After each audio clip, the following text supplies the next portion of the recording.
So, as you might have noticed, it's difficult for me to get videos out in under like 4 months minimum. And the truth is, I'm constantly watching movies and going, I need to talk about this on my channel, but I get caught up in other stuff. I prioritize these big, higher effort, deep dive videos, and I rarely get the chance anymore to just do a smaller, one-off review or breakdown of a silly movie that I saw on Netflix or Amazon or through other means. So with that in mind, today I want to take the opportunity to discuss a few of the movies I've watched in the past year or so that really stuck in my mind as films I need to share with the world. And I don't mean that in a good way for the most part. Some of these have already been covered by larger channels, some of them you've probably never heard of in your life, but either way, I just have to give my 2 cents. It's summer, it's time for some light entertainment, let's do this. The Covenant. I watched The Covenant for the first time this year, and I knew that it would be bad. I knew that it would be funny, but it was uniquely flawed in some ways that I really didn't anticipate. If you don't know, The Covenant is basically a young adult fantasy film about sexy boy witches, and that's about it. There are a couple of things I want to address right away. One, this movie stars the fire powers guy from Sky High, but I literally didn't recognize him at all while I was watching the movie. Two, according to Wikipedia, Steven Crowder is an extra in this movie. And three, the movie's poster seems like it's trying to emulate the Stand By Me poster, which maybe was unintentional, but either way, I find it extremely funny. I just wish that I could go someplace where nobody knows me. Harry Potter can kiss my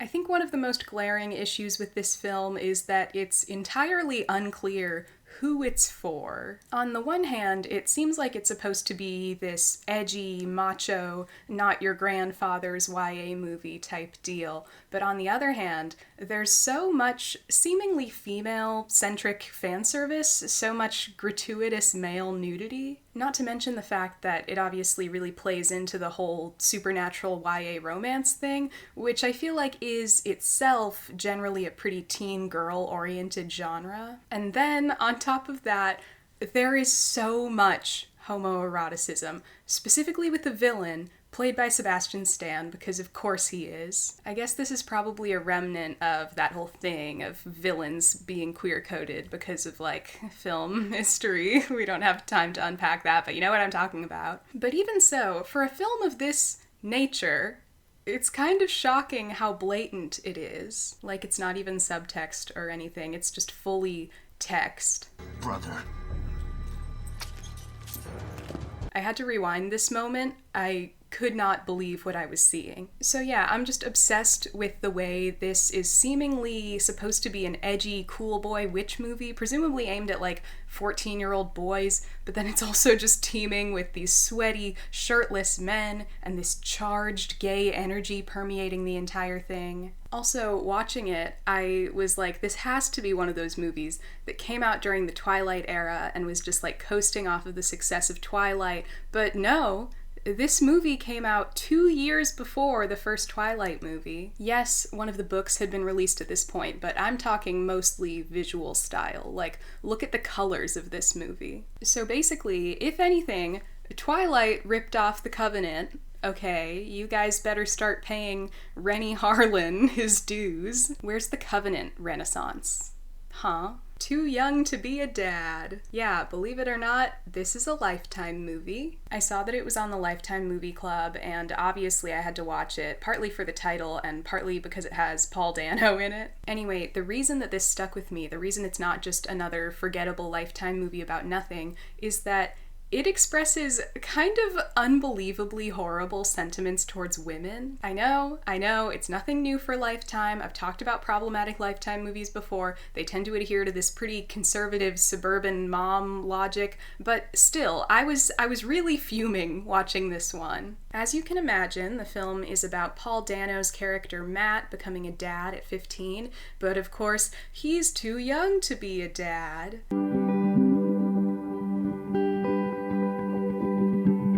In basically the whole movie, we are only made to sympathize with Matt and his family. There is no sympathy for the girl, Francesca. Just go outside, Francesca. Even though the film is supposed to be showing Matt stepping up into this role and taking responsibility, it's like the film never really wants to admit that Matt has a responsibility here. They never acknowledge that this pregnancy is partially his fault or that things might be difficult for Francesca too. It's all just, evil, slutty Francesca and her evil parents want to give the baby up for adoption. How evil of them. I don't know, Matt.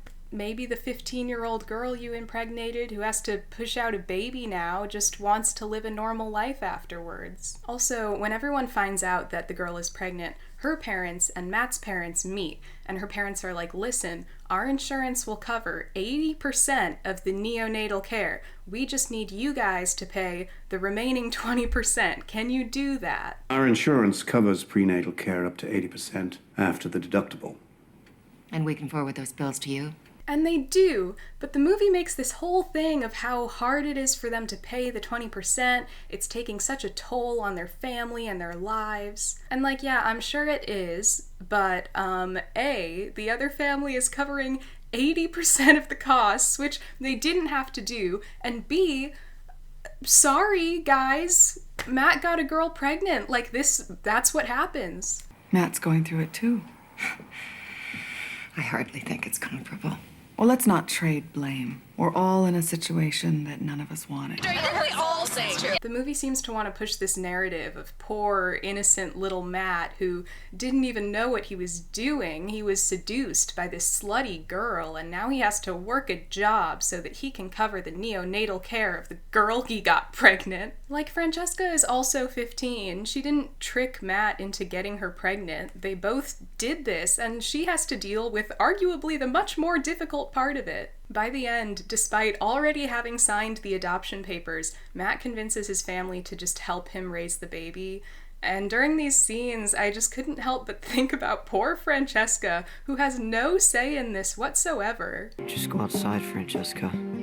Fuck you, Lifetime. You think you do so much good for women and girls. You think you're this cultural beacon of women's experiences. I see right through you. You probably thought we would all forget about the too young to be a dads and the she's too youngs and the cheer camp killers, but I didn't forget. I can never forget, and I won't rest until I dig up every last remnant of your humiliating contributions to modern misogyny. The Asphyx. You probably haven't heard of this one. I'm not sure anyone has. This is a British horror film from the 70s. It seems to me that Britain was producing a lot of fun, interesting horror during that time. You had a lot of Hammer horror films, a lot of period pieces, a lot of anthology movies. And I found The Asphyx while just browsing these types of films on Amazon Prime. The trailer was amazing. Drive! I'm at front! At the first sign of death, it begins a cry of torment that drives the dying mad. The Asphyx. So I had to watch it. Basically, the premise is that this scientist in Victorian England realizes that if you suspend someone in the moment they're dying, you can capture the spirit of their death, essentially, called an asphyx, which is a very funny word to repeat over and over again in a movie. The Asphyx. The Asphyx. The secret of the Asphyx. Shine light on the Asphyx. The Asphyx. The Asphyx. And if you capture someone's asphyx, you can basically make them immortal. So existential sci-fi horror ensues. I don't know, it's not that crazy. I wouldn't call it particularly bad or particularly good, but it just stuck with me. I think I just got a kick out of the name, The secret of the Asphyx, the bizarre stop-motion special effects used to render the Asphyx, and the overall gothic sci-fi fusion. I guess this is more of a recommendation than anything. Yeah, why not? Everybody go watch the Asphyx. The Asphyx. More than a myth. More than a maybe. The Voyeurs. Oh my god, if you have not seen The Voyeurs, you have not lived. So one night, a couple months ago, I was alone in the house with one of my flatmates, and I think I had been talking about The Get Down, and she told me about this film she had seen recently starring Justice Smith from The Get Down, and how crazy it was, how she was getting like angrier and angrier and more exasperated as it went on, and I was like, Lena, show me the movie. So we watched it, and she kept telling me that when we got to a certain twist, I would freak out. And twists kept happening. Like, one insane twist would happen, and I'd be like, was that the twist? And she'd keep saying, no, it's still coming. So I swear this happened like 4 times, and the twists just kept escalating and getting stupider and stupider, and I felt like I was having a medical emergency. I wish I could spoil it all for you, but there is truly nothing like the experience of watching this movie. Please experience it for yourselves. It also stars Sydney Sweeney and Ben Hardy, who I mostly know for playing Roger Taylor in my least favorite movie of all time, Bohemian Rhapsody, and of course for playing one of the Beals on EastEnders, a far less embarrassing credit, if you ask me. The premise of this movie is that this young, annoying couple moves into a new apartment and realize that they can see very clearly into one of the apartments across the street, and they get really weird and invasive about it, especially once they catch the man in the apartment apparently cheating on his partner. And then from there, it all kind of just collapses in on itself. It's an extremely bizarre watch. It's horribly overwritten. Sydney Sweeney is uncomfortably oversexualized. Nothing the characters do makes sense, but on the bright side, it will send you into a days-long funk of questioning why movies even exist. Little Italy. I know, it's been talked about before. I know that we all know Little Italy is bad, but truthfully, I don't think it's been talked about enough. So imagine if you wrote a rom-com, but everything in this rom-com hinged on pizza and racial stereotypes. Congratulations, you've just written Little Italy. Where to even begin with Little Italy? Oh, what's that? You want to begin with the racism? Why sure, let's begin there. As I pointed out in my Letterboxd review of this movie, I feel like I was prepared for the amount of pizza that would be in it, but what I was not prepared for was the racism. While watching this film, if a non-white character appears on screen, you can just assume that they will be the subject of racially motivated mockery. We have these 2 Indian characters. I'll squash you like a malaria mosquito in Mumbai. Jesse, why does today's store smell like cat puke? Curry powder. Go, Jogi, go. Jai Ho Slumdog. How I regret giving you that DVD for Christmas.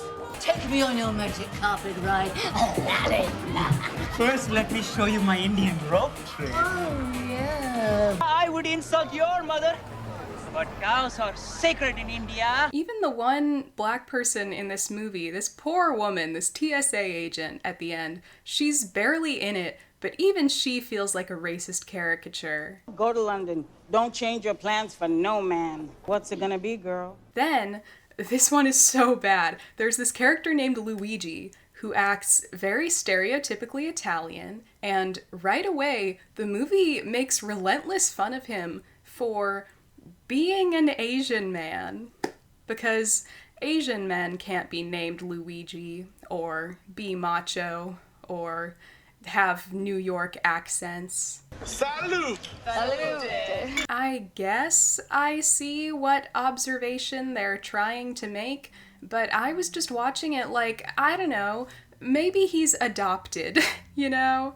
Maybe he grew up around a lot of Italians. Like, there are conceivable explanations for this, and I don't think Asian man acts like a stereotypical Italian American is nearly as inherently funny as they think it is, let alone because of the fact that he's Asian. But that's not even it. It's not even just that they joke about it. Probably the wildest scene in the entire movie, the scene that made me literally shed tears, is this scene where Hayden Christensen, did I mention Hayden Christensen is the star? Because he is. Hayden Christensen confronts Luigi about this, point blank. He's just like, hey man, you're Asian, but act Italian. How dare you? Sound like excuses of a man who's not being honest with himself, huh? Que palle. Look, I'm not trying to be mean or nothing, all right? But Have you looked at yourself in the mirror?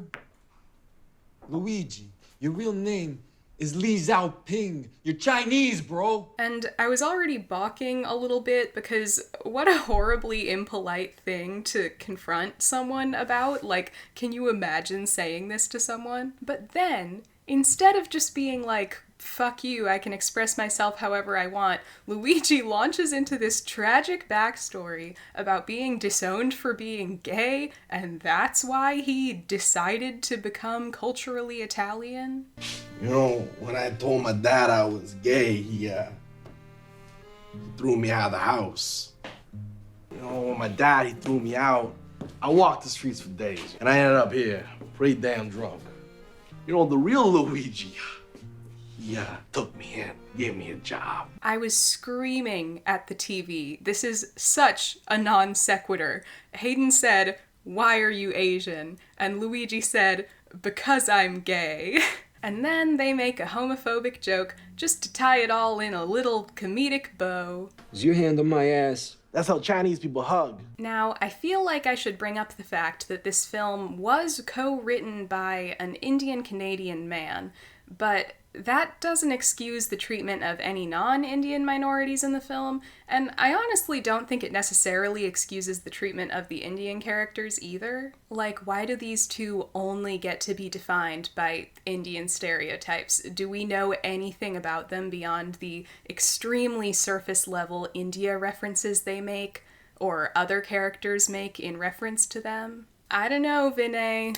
I don't know if this is it. And I mean, call me crazy, but I don't know if the treatment of the Italian characters is even very good. This kind of feels like an Italy-sploitation film, and by that I mean it feels like a movie made by non-Italians to try and profit off of the Italian market, which obviously is ridiculous, and that's obviously not what happened. The other writer is Italian, but again, why are all the observations about the Italian-Canadian experience so surface level? Literally the entire plot of this movie is, I'm making a pizza. And here's a question. Why would you cast such decidedly non-Italian actors as the leads? Am I missing something? Hayden Christensen and Emma Roberts seem like two of the most waspy people you could have possibly cast. I'm not fooled by you slapping a cheap dye job on both of them. Like, I imagine Italian people wouldn't care too much for this film. I can only assume they'd feel belittled and pandered to. I can't imagine Indian or Chinese or gay people would care much for it, and I can't imagine anyone else would get much out of it either. Who is this for? The pizza romance industry? I guess if you want to watch nearly 2 hours of gratuitous, kind of gross footage of people eating pizza, this is the movie for you. Assuming you're willing to skip through all of the racism. Well, there you have it. Some movies that have been living in my head rent-free lately. I don't want you to think that I only watch bad movies. I don't know what would lead you to think that. I watched a lot of great stuff this year, especially for school. I watched a ton of Egyptian Youssef Chahine films. Check out Alexandria Y and Return of the Prodigal Son, those were my favorites. Saw some great Japanese films. Tokyo Drifter, that was awesome. The new Almodovar film was great, as always. I recently watched this German vampire film from 1933 at the BFI, very slow and atmospheric and weird. And I'm finally watching Stranger Things after like 6 years of avoiding it, so that's been occupying my time. But admittedly, it's the bad stuff that sticks with me. I think that's why I like it so much. Often when you see a good movie, it's like, okay, that was good, and maybe you think about it for a little while after, but that's usually about it. Whereas when a bad movie is bad, like in nuanced, intricate, beautiful ways, you could just unpack it forever. So yeah, keep it coming. The Covenant and Too Young to Be a Dad. I live off of it. It's my sustenance. What's the worst or weirdest movie you watched this year? How's your summer going? Have you ever sensually eaten pizza on a first date? Subscribe or I'll steal your Asphyx, rendering you immortal, which itself is the most terrible curse. The Asphyx. Do you like my outfit? I'm cosplaying as a green screen. I could put anything I want on here. Anything.